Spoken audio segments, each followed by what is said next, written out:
पूर्ण आस्था और विश्वास है और इस देश के अंदर सुप्रीम कोर्ट से कोई बड़ा नहीं हो सकता। और सुप्रीम कोर्ट ने के सामने कल एफआईआर करने की बात आई है और अभी यद्यप एफआईआर की कापी मेरे पास नहीं है, लेकिन एफआईआर हो ही गई होगी और उसमें मुझे कुछ गलत प्रतीत नहीं होता है।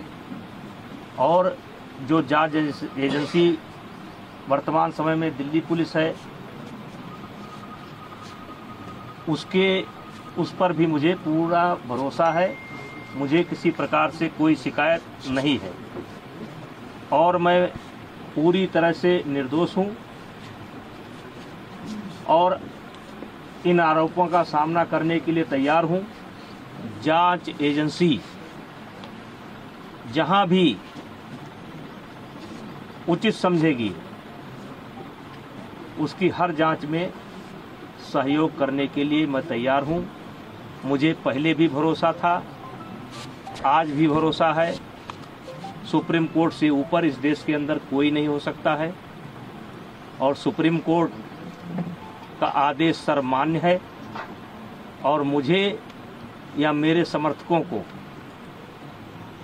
ये आदेश सर्वमान्य है और मुझे जांच एजेंसी पर भी पूरा भरोसा है और मुझे और मेरे समर्थकों को न्याय मिलेगा, क्योंकि लगातार कई महीने से गाली पर गाली, गाली पर गाली, गाली पर गाली, आरोप पर आरोप, आरोप पर आरोप, इससे हमें भी कष्ट होता है, हमारे परिवार को भी कष्ट होता है, हमारे समर्थकों को भी कष्ट होता है। लेकिन हम चाहेंगे कि निष्पक्ष जांच जो सुप्रीम कोर्ट के आदेशानुसार दिल्ली पुलिस कर रही है वो करे और शीघ्र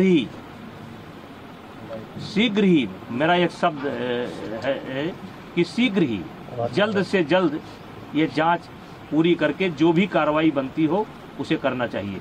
पॉस्को जैसे गंभीर आरोप की चर्चा हो रही है, क्या कहेंगे? देखिए, मुझे न्यायपालिका पर भरोसा है, जांच पर भरोसा है। देश के अंदर जो न्याय देने की प्रक्रिया है उस पर भरोसा है। अलग से मुझे कुछ नहीं कहना है। फेडरेशन के अध्यक्ष के तौर पर सांसद जी आपसे लोग बोल रहे हैं कि अगर आप इस्तीफा दे देंगे तो एक सही जांच हो जाएगी, इस पर आपका क्या कहना है? नहीं, फेडरेशन का कोई रोल नहीं है, फेडरेशन का कोई रोल नहीं है और इन लोगों की डिमांड लगातार बदलती है। अगर इनके पुराने बयानों को आप सुनेंगे तो ये जनवरी में इनकी मांग निकल करके आई थी कि अपने पद से इस्तीफा दें। मैंने उस समय कहा था कि पद से इस्तीफा देने का मतलब है कि मैंने इनके आरोपों को स्वीकार कर लिया। मेरा कार्यकाल लगभग पूरा हो चुका है। जब तक नई बॉडी नहीं बन जाती है और अभी सरकार ने आईओ की एक कमेटी गठित की है, 3 लोगों की कमेटी गठित की है, जिसमें एक कोई हाई कोर्ट का जज होगा या सुप्रीम कोर्ट का जज होगा। उनकी देखरेख में 45 दिनों के अंदर चुनाव संपन्न होना है। चुनाव संपन्न होते ही मेरा कार्यकाल स्वतः समाप्त हो जाएगा। इस्तीफा कोई इतनी बड़ी चीज नहीं है, लेकिन अपराधी बनकर नहीं, अपराधी बनकर के नहीं, मैं अपराधी नहीं हूँ। और इनकी डिमांड लगातार बदल रही है। अगर इनके बयान को आप सुनेंगे तो लगातार ये देखेंगे कि ये हर रोज एक नया मुद्दा लेकर के आ जाते हैं। इन्हीं के कहने पर जांच कमेटी बनी, इन्हीं के कहने पर एक व्यक्ति ऐसा है जिसको जांच कमेटी में शामिल नहीं होना चाहिए था, उसको भी सरकार ने शामिल किया। मुझे आपत्ति करनी चाहिए थी, मैंने कोई आपत्ति नहीं की। जांच कमेटी की रिपोर्ट लगातार इनके पास पहुंच रही थी। कौन कौन खिलाड़ी क्या क्या बोला, लगातार डे बाई डे इनके पास पहुंच रही थी। इनको जब आभास हो गया कि जांच कमेटी में कोई आरोप सिद्ध नहीं हो रहे हैं तो इन्होंने कमेटी के सार्वजनिक होने का इंतजार भी नहीं किया और ये सुप्रीम कोर्ट चले गए और एक कोई नया मामला लेकर के भी गए हैं और सुप्रीम कोर्ट में नया मामला लेकर के गए हैं और इन्होंने जिन बच्चों को पहले पेश किया है, कोई नाबालिग मैं नहीं जानता, एक ऐसा हवा में निकल करके आ रहा है कि उसमें से कोई नाबालिग है, तो मेरा सवाल यह है कि उसको जांच कमेटी के सामने क्यों नहीं पेश किया गया। और मैंने एक ऑडियो दिया है जिसमें एक खिलाड़ी, मैंने एक ऑडियो दिया है जिसमें धरने पर बैठा हुआ एक खिलाड़ी किसी लड़की से कह रहा है कि किसी भी लड़की का इंतजाम कर दो, किसी भी तरीके से इंतजाम कर दो। मतलब ये 4-4 महीना मेरे खिलाफ लोगों को उकसाएंगे, भड़काएंगे, सबूत इकट्ठा करेंगे और फिर 3 महीने बाद एक ले जा करके फिर किसी न किसी को पेश कर देंगे। चलिए, मुझे उस पर भी कोई आपत्ति नहीं है, ये काम जांच एजेंसी का है, वो जांच एजेंसी अब काम करेगी। लेकिन हमने तो लगातार सरकार के फैसले का सम्मान किया और ये लगातार इसका उल्लंघन कर रहे हैं। रोज रोज ये नई डिमांड लेकर के आ जा रहे हैं। अब जांच एजेंसी की रिपोर्ट सार्वजनिक होने का इनको इंतजार करना चाहिए। फिर ये धरने पर बैठ गए। अब धरने पर बैठ गए, पहले इनकी मांग थी एफआईआर की जाए। चलिए भाई, इनकी मांग स्वीकार हो गई, अब एफआईआर हो गई। अब इनको चाहिए, अब कहते हैं कि जेल के अंदर होना चाहिए, सारे पदों से इस्तीफा देना चाहिए। तो ये जो मेरे पास, मैं लोकसभा का सदस्य हूँ, ये पद मुझे विनेश फोगाट की कृपा से नहीं मिला है, हमारे क्षेत्र की जनता ने मुझे दे रखा है। और एक बार नहीं, 6 बार दे रखा है। 6 बार मुझको दिया, मेरी पत्नी को दिया, और उनको उनकी कृपा पर नहीं है। और कुश्ती संघ का अध्यक्ष पद भी उनकी कृपा पर नहीं है। मैं चुनाव लड़ करके जीता हूँ। अब आपके माध्यम से आप सवाल पूछेंगे तो मैं कहना चाहता हूँ, एक ही परिवार और एक ही अखाड़ा क्यों?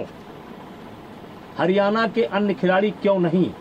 हिमाचल के, महाराष्ट्र के, मध्य प्रदेश के, केरला के, कर्नाटका के, तमिलनाडु के, बंगाल के, आसाम के, देश के अन्य प्रांतों के खिलाड़ी क्यों नहीं? 12 साल से लगातार इनके साथ यौन उत्पीड़न होता है, केवल इनके साथ। वो यौन उत्पीड़न देश के अन्य खिलाड़ियों के साथ क्यों नहीं होता है? केवल एक ही अखाड़ा और एक ही फैमिली, एक अखाड़ा एक फैमिली। बाकी हरियाणा का 90% खिलाड़ी और 90% गार्जियन ब्रिजभूषण सिंह के साथ है। क्योंकि मैंने काम किया है, मैंने खेल को जहां तक सेवा दे सकता है ईमानदारी से सेवा दिया है। और इसीलिए आज देश का एक, जबकि इन्होंने कोई कसर नहीं छोड़ी है, इन्होंने कोई कसर नहीं छोड़ी है कि कोई निकल करके आ जाए। लेकिन एक सवाल मैं मीडिया के माध्यम से, आपके माध्यम से रखना चाहता हूं कि 12 साल से इनके साथ ही हो रहा है, एक अखाड़ा एक फैमिली। और इस 12 साल में भी एक बार भी ये शिकायत लेकर के ना तो खेल मंत्रालय में गए हैं, ना किसी पुलिस स्टेशन पर गए हैं, ना कभी फेडरेशन में आए हैं। और यही खिलाड़ी आंदोलन के 15 दिन तक पहले इनकी वीडियो सुन लिया जाए, इनका ऑडियो सुन लिया जाए, और ये जो है हमारी तारीफ करते थे। ये जो खिलाड़ी आज धरने पर बैठे हैं, ये अपने शादी में मुझे क्यों बुलाते थे? फिर जोड़े में होकर के मेरा फोटो क्यों लेते थे? मेरा आशीर्वाद क्यों लेते थे? लेकिन मैं एक संवैधानिक पद पर हूँ, मेरी एक बोलने की मर्यादा है, उस मर्यादा के तहत मैं बोल रहा हूँ। अब मामला सुप्रीम कोर्ट के पाले में है, दिल्ली पुलिस के पाले में है, जो भी निर्णय करेगी हम मुझे उससे स्वीकार। साजिश के पीछे कौन लोग हैं? सांसद जी, साजिश के पीछे कौन लोग हैं? आखिर आपको इसके पीछे क्या दिखता है? कौन है वो एक फैमिली, एक अखाड़ा, और इसके पीछे कौन है? का नाम क्या है? देखिए, मैं शुरू से कह रहा हूँ कि इसमें एक उद्योगपति का हाथ है, कांग्रेस का हाथ है। मैं शुरू से इस बात को बोल रहा हूँ। एक उद्योगपति, मैंने नाम नहीं बोला है कौन सा उद्योगपति, देश के कुछ उद्योगपतियों का इसमें हाथ है जिनको मुझसे कष्ट है, और कांग्रेस का हाथ है। शुरू बोला था, और आज दिखाई पड़ गया कि किसका हाथ है। जब इनकी मांग मान ली गई, एफआईआर दर्ज की गई, जांच तरीके से कहिए कि कार्रवाई शुरू हो गई, तो तब आप क्यों नहीं जा रहे हैं? अब क्यों मोदी जी के खिलाफ बोल रहे हैं? अब क्यों खेल मंत्रालय के खिलाफ बोल रहे हैं? अब क्या जरूरत है? पप्पू यादव को बुलाने की क्या जरूरत है? केजरीवाल को बुलाने की क्या जरूरत है? वो कोई रिटायर गवर्नर है, क्या नाम उसका, सतपाल मलिक को बुलाने की क्या जरूरत है। प्रियंका गांधी जी को तथ्य मालूम नहीं है। जिस दिन प्रियंका गांधी जी को तथ्य मालूम होगा कि दीपेंद्र हुड्डा ने कहां ला करके मुझे फंसा दिया, उस दिन उनको मालूम पड़ेगा। ये जांच की रिपोर्ट आएगी तब उनको मालूम पड़ेगा गलत जगह पर फंस गए। आज जो कांग्रेस की दुर्गति हो रही है ना, इसीलिए हो रही है। कभी वो सर्जिकल स्ट्राइक पर सवाल उठाएंगे, कभी एयर स्ट्राइक पर सवाल उठाएंगे, कभी कोरोना पर सवाल उठाएंगे। अब पूरा मामला पता नहीं क्या जंतर मंतर पहुंच गए। जांच का इंतजार कर लेते।